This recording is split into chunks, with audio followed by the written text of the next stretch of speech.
Hi, good evening, everyone. Welcome to Conference Connection. This is season 5. Has it been 5 seasons? 5? Count them down, Chad. 5.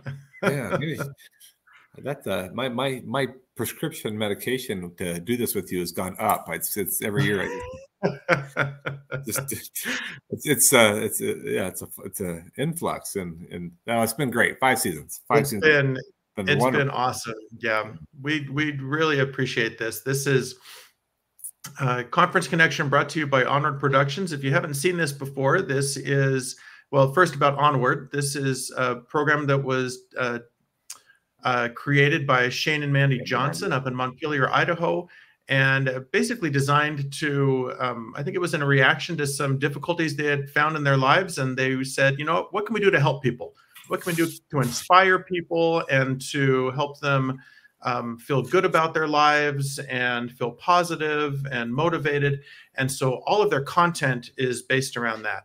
And you brought something cool. I love that when you said that, because you're right. They were going through some challenges, and what a lesson that is to each one of us. When you're going through personal challenges, go find a way to get back and serve. Seriously, I think that's the story of my life. I mean, not that I'm this great servant, but it has been a great medicine for me, a great drug for me to not think about some of the challenges that I might have. And so anyway, it's so true. Yeah, it's very true. Digging in. Yeah. In fact, we're going to talk about Elder Bednar tonight, his conference talk in the October 2023 General Conference. But he gave a great talk years ago. It was called The Character of Christ, and it's kind of made its way around the internet.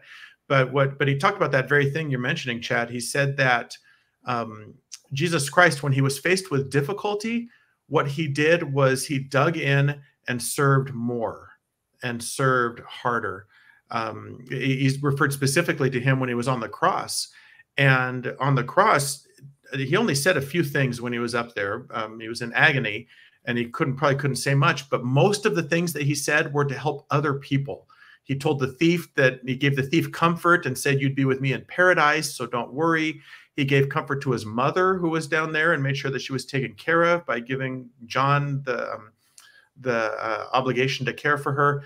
And it's just so in probably one of the worst agonies a person could experience, his mind turned outward, and he thought, how can I help? In fact, Onward Productions could even be Outward Productions, right? Almost the same thing. It's like, what are we going to do to turn outward and help other people? So anyway, they have a bunch of great content. If you go to the YouTube channel, you can see dozens of firesides, not only featuring Chad and myself, but a bunch of people. During COVID, it was going crazy because that's all we could do, was sit in front of our computers and talk. And so you'll find there things from Chad and Clint Pulver and Dan Clark and Lynn Condi, Brad Wilcox, all kinds of people on there. Great content. Good, inspiring content. So, I agree. And we hope to add to that good, inspiring content tonight. Well, yeah, for sure. Well, I don't think we're going to have to try too hard, because we're covering a talk that talks about this very thing. And it was one of, exactly. We always have this problem where we talk about conference and we dive into these conference talks and which ones were the greatest. How do you decide that? I mean, it's like everyone on different topics. Well, that one hit me in the heart. Oh, wait, I could choose that one. Shondell, would you write that one down for me as well? Shondell, I need to work on that whole entire talk. Did you get those notes for me that I missed? And so anyway, What a great conference. Missed. Loved seeing the prophet. I would love seeing. Oh, wasn't that great? Oh, that was the crescendo, right? 20 new temples mentioned from him. Our prophet has been ill and after a fall and recovering from that. And then God bless Elder Holland. You know, that's the first conference we have not seen him in. And so he's not doing or wasn't feeling up to being at conference. And so hopefully we can keep our prayers with him. But that said, it was a great conference, but sure felt the emptiness from Elder Holland. And right, exactly. I was telling Kristen, my wife, that when President Eyring was announcing the last bit of the last session, you know, you'll usually get up and the president of the church usually speaks last. But he wasn't there, of course. And I heard that he might be able to record a message, but you know, he's 99 years old with a lower back injury. I mean, the last thing you want to do is put on a suit and go somewhere to record, right? I mean, that's the last thing that you want to do. You want to lay in bed and just, you know, convalesce. But when he announced that we're going to have a message from President Nelson, I almost shouted out loud. I mean, I was probably the most excited I've been, because I was like, "Oh my gosh, I can't believe it!" And it didn't come till the very, very end where he said, "The last speaker of our conference will be our prophet, will be Brother Nelson." I think you could hear the uproar from all of Utah. You know, like, "Hey, you know, we need this. This is the crescendo of conference. We need to hear from our prophet." Well, and another interesting thing there. So they announced 20 new temples, and one of the temples was announced in Vancouver, Washington, which is where we lived for 25 years. Yeah, where we just came from. And it's where, I mean, they haven't announced the temple site yet. I guess some people there know the church has bought some property, and it would probably only be about 3 or 4 miles from our old home. But I was thinking, out in the United States, outside of Utah, Idaho, and Arizona, those might be the 2 closest temples, because we've got one in Portland up there as well, which is only about 30 miles as the crow flies from the proposed Washington site. So anyway, great blessing. We're pretty excited to hear that. We'd have been more excited had we still lived there, but now we have a temple. We have 7 temples within 30 miles. So here in Provo. So it's a different story here. That's awesome. Anyway, it was a great conference, and we're excited to dig in here to Elder Bednar, who was actually the first speaker. In the path of their duty was his topic. And as usual, I'll give us a little background on Elder David A. Bednar. He was ordained and set apart as a member of the Quorum of the 12 Apostles of the Church of Jesus Christ on October 7th, 2004. So that's been 19 years that he's been in the Quorum of the 12. Remember how young he was? He was the president at BYU, Idaho, I believe. BYU, Idaho, yeah. Yep. And I thought, well, and I just, he's young enough to be the prophet, right? One day, I mean, he looks so young, so youthful back. And he's considerably younger than his older counterparts. He's about 10 years younger than Elder Uchtdorf, which is the one in seniority just over him. And Elder Uchtdorf is about 10 years younger than the one in seniority just over him, which I think is Elder Holland, or maybe Elder Eyring, President Eyring. So there's between the oldest apostles and Elder Bednar, there's a 20-year gap. And he's only about 5th in line in succession. So I've always thought that there's a pretty good chance we might see President Bednar someday. But whatever the Lord wants to do, we'll get. He looked a little older to me in this conference, though. He's finally starting to show his age a little bit. His hair was a little more gray, and his skin a little more wrinkled. Wiser in his years, and definitely. I don't know how that could happen. Bednar's get wiser, but always been a great. He was born. He was born on June 15th, 1952. 52. So what does that make him? So that makes him 70. I think he's 70. I'm sorry, he's 71 years old. 71, yeah, 71. In Oakland, California. He served as a full-time missionary in southern Germany, and then attended Brigham Young University, where he got a bachelor's and master's degree. And then he went on to get his doctorate in organizational behavior from Purdue University. He married Susan K. Robinson in the Salt Lake Temple on March 20th, 1975. They're the parents of 3 sons. And prior to his call to the Quorum of the 12, Elder Bednar served as an Area 70, Area Authority 70, regional representative, twice as a stake president and as a bishop. Twice and as a stake president. Twice as a stake president, yeah. And after completing his education, he was a professor of business management at Texas Tech University and at the University of Arkansas. He just recently dedicated the Bentonville, Arkansas Temple, so probably back in his old stomping grounds there. And then he was president of BYU, Idaho, like you mentioned, Chad. He actually presided over the transition when it went from Ricks College to BYU, Idaho. That was from 1997 to 2004. So he's been an educator his whole life, a professor. And boy, you can sure tell in his talks, they're just so well written. He's just he's a great, great teacher of the gospel of Jesus Christ. And he starts talking about the anniversary of the Latter-day Saint pioneers who came to the Salt Lake Valley. So that was in 1847. I thought that was fascinating to get the history and about Reuben J. Clark. I thought that was phenomenal when he started talking about what is that? What did he say there? He just was talking about that conference, and he was talking about the faithful pioneers. So they talked about these people that are mentioned and that we always hear about: Brigham Young, Heber C. Kimball, Wilford Woodruff, Parley P. Pratt, and many others whose names that are well known amongst the first pioneers that paved the trail for other pioneers to cross. But where he goes to with this, and we'll talk about this and then relates it to us, is the warriors who did the same thing or did on countless measures of service, whose names that we will never, ever hear, but the Lord has those recorded. And that's where he goes and comes to us, that whether you're a bishop, a stake president, a primary teacher, or just someone that's trying to do kind acts for other people and secret acts of kindness, those are recorded by the angels of heaven. And that's kind of where he goes to this talk. And I loved it. I mean, it's about the unsung heroes. It's in the path of their duty. We all have a duty. And are we on that path? Are we on that sacred path? So kind of a summary right there of the talk that Elder Bednar gave. Man, it made me feel like I have a part to play in this symphony. And my name does not need to be known on any books. I just, the God knows my heart. And I have a work to do, and I got to stick with that work. And I shouldn't seek any position. I shouldn't desire to have any particular role. Just fulfill my role and be me, and God will be, well pleased more than well pleased with what I do. So love the talk.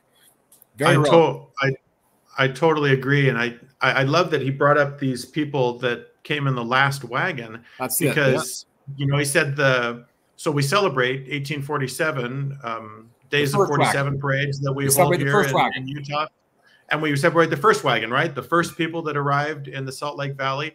And these are the people that, they had to blaze the trail. So that was difficult for sure. But they didn't have any dust kicked up in their face or anything like that, right? Because they were in the front. They could see everything. And then you got these people that are literally on the last wagon. We don't necessarily celebrate them. We don't talk about them as much. He calls them heroes, David. He calls them heroes. He says they're anonymous and uncelebrated heroes who day after day after week and week after week and month after month choked on the dust that was trailed before them. Not the fresh dust, but they also choked on their own dust. And he just kind of, everybody's got their calling, everybody's got their challenges, and those of all the wagons that rolled in front of them, and they overcame relentless obstacles that they encountered along the way. And he said we talked about Reuben J. Clark, who's amongst the first and whose name is known, right? He says that President Clark declared, "They of the last wagon pressed forward, worn and tired, footsore, sometimes almost disheartened, borne up by their faith that God loved them and the restored gospel is true, and that the Lord led and directed the brethren out in front." I mean, so he pays them a massive tribute in this conference talk. Reuben J. Clark gave a conference talk, and this was a quote that he gave in that talk about those of the last wagon. And so that was in 1847. That's I think where kind of President Bednar or Elder Bednar starts his talk. Yeah. And then he goes into, makes another reference from the Book of Mormon and basically kind of highlights the same sort of thing. He says that he talks about Captain Moroni and Helaman and some of these, and like Lehi, the warrior Lehi in the war chapters in the Book of Mormon. These were the people that their names are there. You recognize Captain Moroni, right? Right. But how many other people were there? How many other soldiers were there? How many other captains fought there that did just as good a job? And he talks about how in the scriptures that Mormon, as he's abridging this, he says that these people were no less serviceable or useful as Moroni. So he's basically saying everyone is playing a part. And I love that you used the image of symphony earlier, Chad, because you're right. Everyone plays a part. And you could say, and the violins are right there in the front, and you've got the first chair violin who's seated right next to the conductor, and she or he has a very prominent role. And but then you've got the eighth chair violin who kind of sits in the back, a little bit further back. But all of them are critical in terms of the notes that they play, and you need all of those notes to come together all at once in a certain harmony in order to create this beautiful music. If you just had that one violinist up there, well, yeah, she'd play great, but it wouldn't be nearly as beautiful as a 100-piece symphony orchestra. And that's exactly what we're doing. I love the part I love what you just said about that.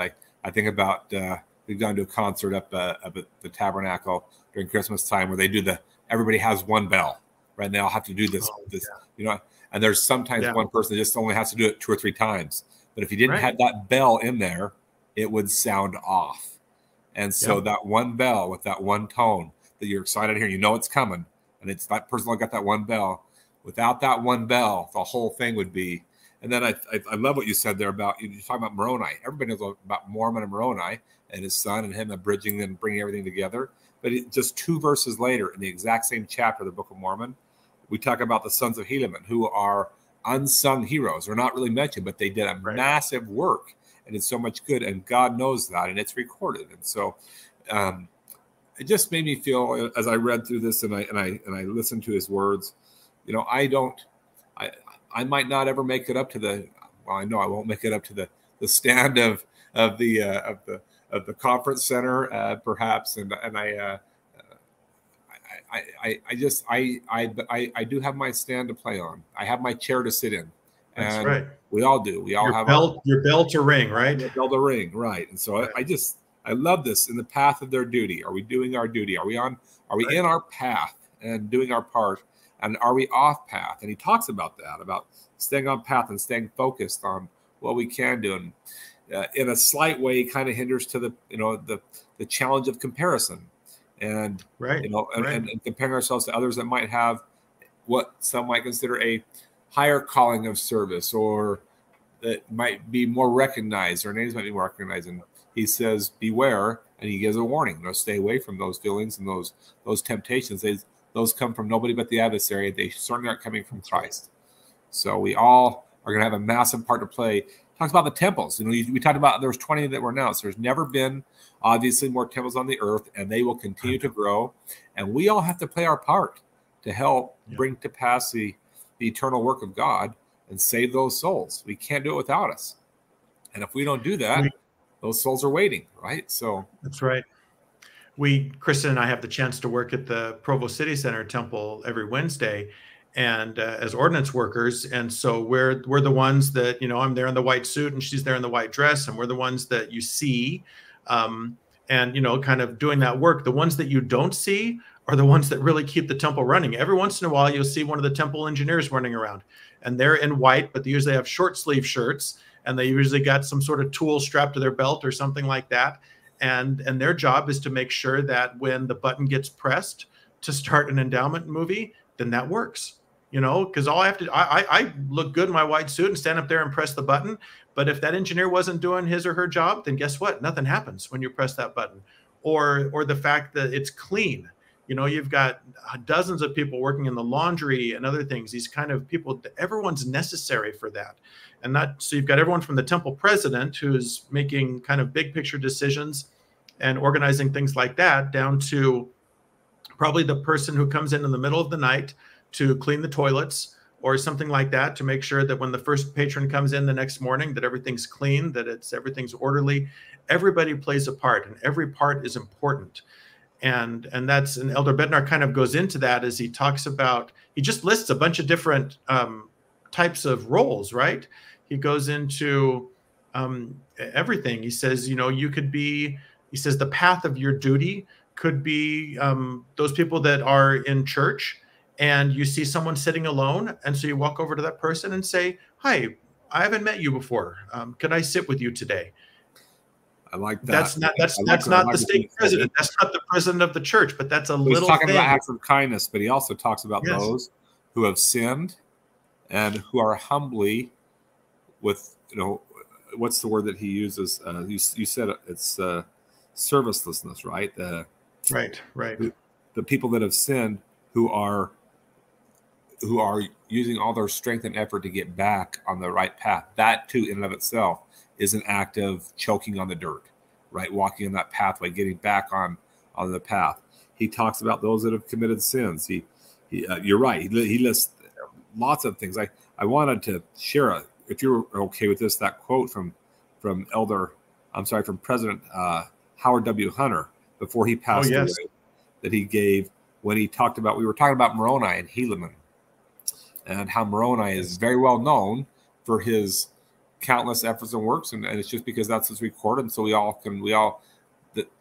many of us know the story of Moroni and Mormon and know how that works. But Helaman, he said this. In other words, even though Helaman was not as noticeable or as conspicuous as Moroni, he was, that's the word I was looking at, serviceable.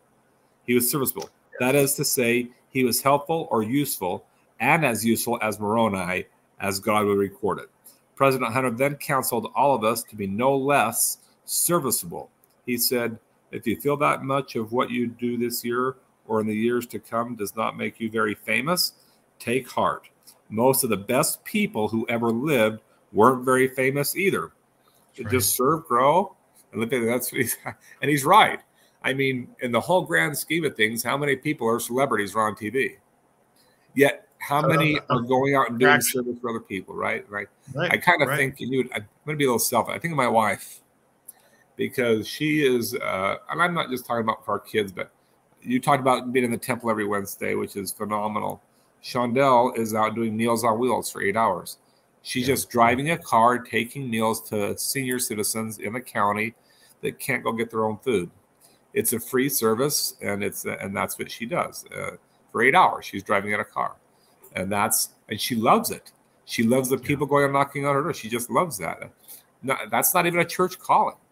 That's not in any record book. There's no reimbursement for fuel. There's none. I mean, I'm just saying that I love that about my wife. And when I think about that, I love the fact that my son takes care of mom when I'm gone, and I'm gone a lot.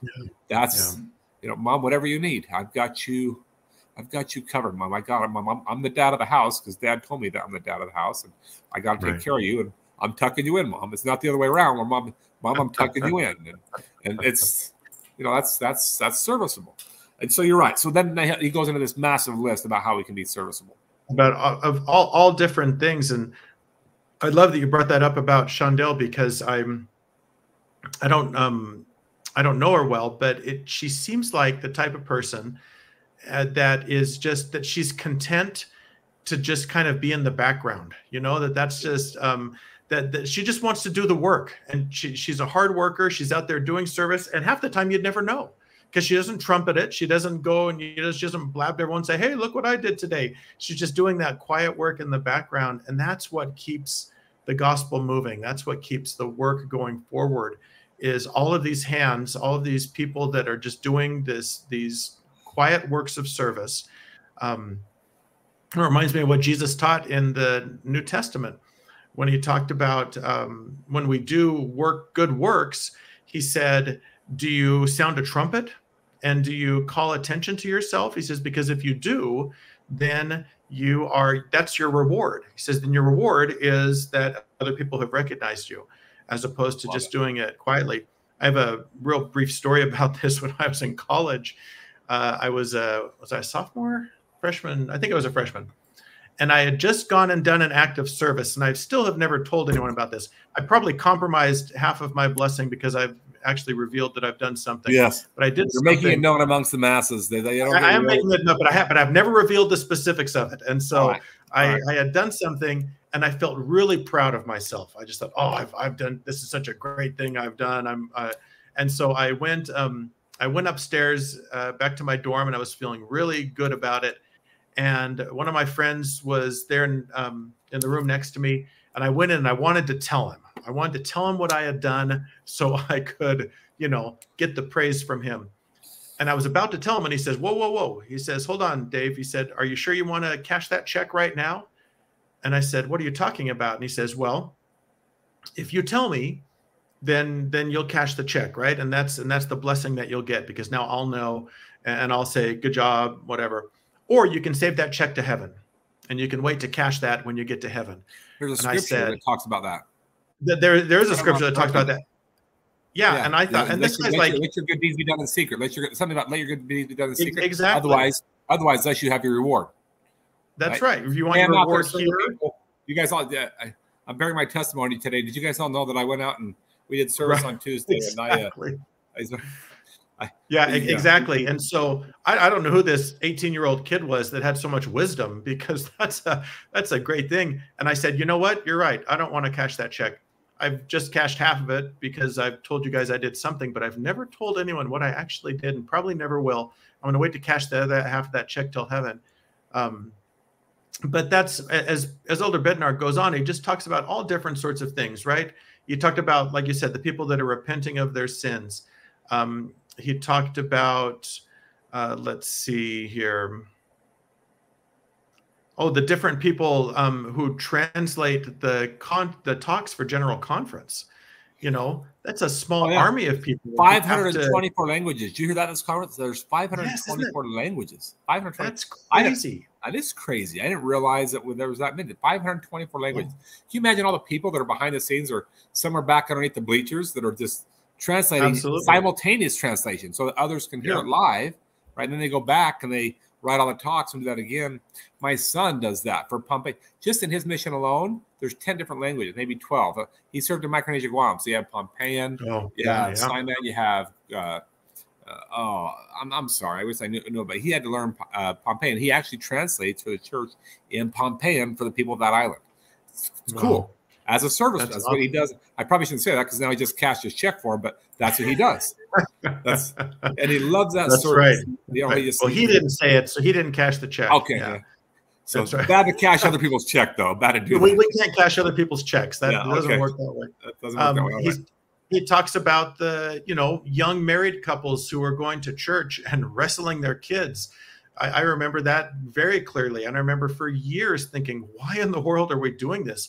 We can't hear anything. It's hard to participate. Half the time we're out with a kid in the hallway. We got to name some of these. You're exactly right. He talks about he talks about a lot of these things. He talks about faithful married men and women who honor their covenant by going to the temple and by multiplying and replenishing the earth with God's spirit children. He talks about married couples who trust in God with righteous desires and doing righteous desires of their hearts. I mean, he just goes on. The phrase "in the path of their duty" describes the thousands and thousands of nursery and primary leaders who teach young infants to love it and become as their Savior Jesus Christ. I mean, he just goes on. Oh, he quotes this. I love this piece, David. David, I love this. And he said, consider the eternal impact of the service rendered by these devoted disciples and the marvelous blessings promised to those who minister to children. And then he says this, and he quotes the scriptures.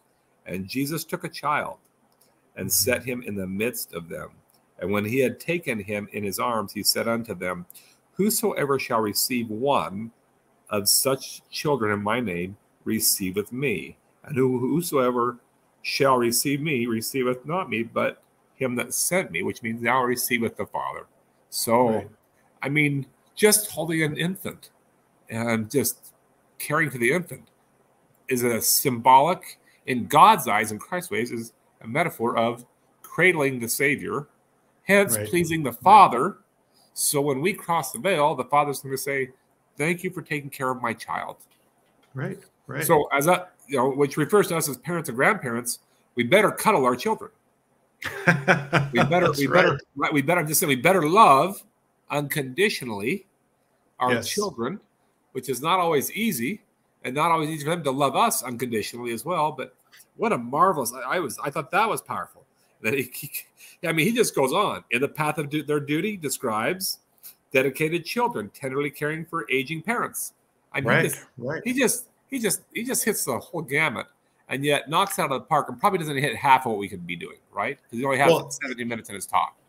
That's what I was just thinking, is that it probably wasn't too difficult to come up with all these examples, right? Because they're everywhere.